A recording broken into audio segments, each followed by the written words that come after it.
5e vidéo de la série sur les minéraux selon la classification de Strunz. Nous avons déjà vu les éléments natifs, les sulfures, les halogénures, les oxydes. Aujourd'hui, place aux carbonates et nitrates. D'un carbonate, ce qui nous intéresse, c'est l'ion carbonate, CO3 de moins. Un carbone, 3 oxygènes. Pour les nitrates, c'est l'ion nitrate qui nous intéresse, NO3-.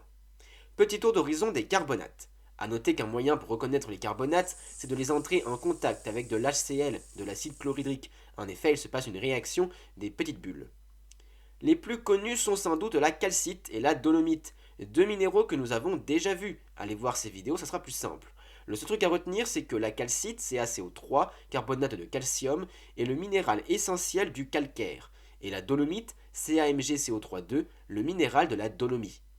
L'aragonite possède la même formule que la calcite, c'est un polymorphe de la calcite. Même formule chimique, mais forme différente, système cristallin différent. L'inkérite est elle proche de la dolomite, CaFeMgMnCO3,2. Et la magnésite, c'est le carbonate de magnésium, MgCO3. La malachite, formule Cu2CO3OH2. Carbonate hydraté de cuivre, appartient au système cristallin monoclinique. Les cristaux, plutôt rares, sont tabulaires à prismatiques, mais elles forment le plus souvent des masses en couches successives. Son clivage est parfait et sa cassure est skieuse.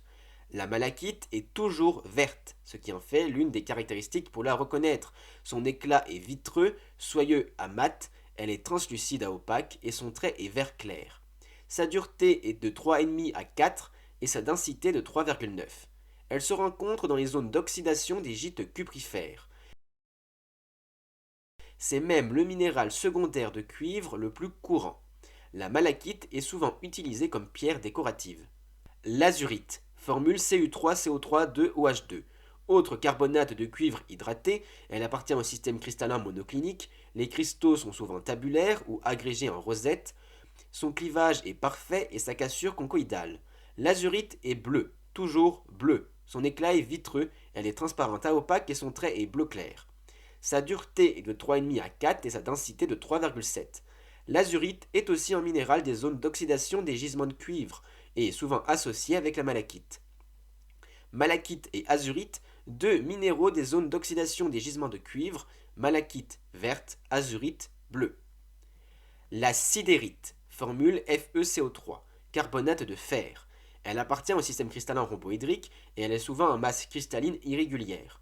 Son clivage est parfait, sa cassure conchoïdale. Sa couleur varie du jaune au noir en passant par le brun.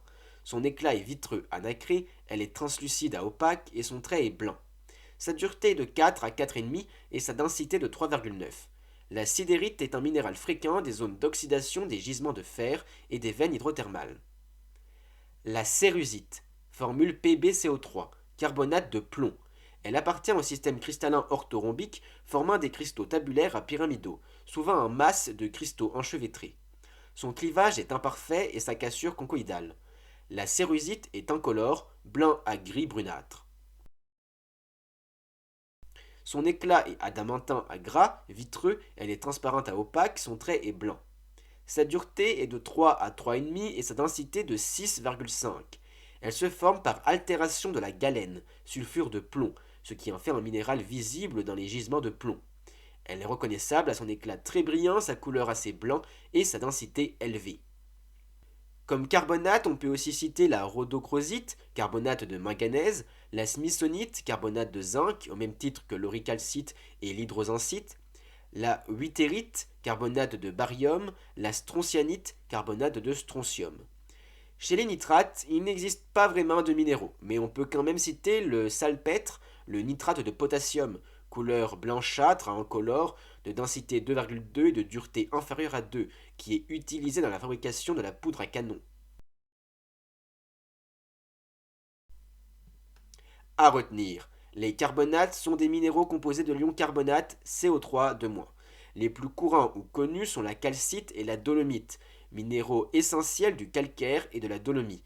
Mais on peut aussi citer la malachite verte et l'azurite bleue, deux minéraux typiques des zones d'oxydation des gisements de cuivre. Merci pour le visionnage de cette vidéo, j'espère qu'elle vous aura plu. Si c'est le cas, n'oubliez pas de l'aimer, de la partager, surtout abonne-toi. Mercredi prochain, nous verrons un arbre, le hou.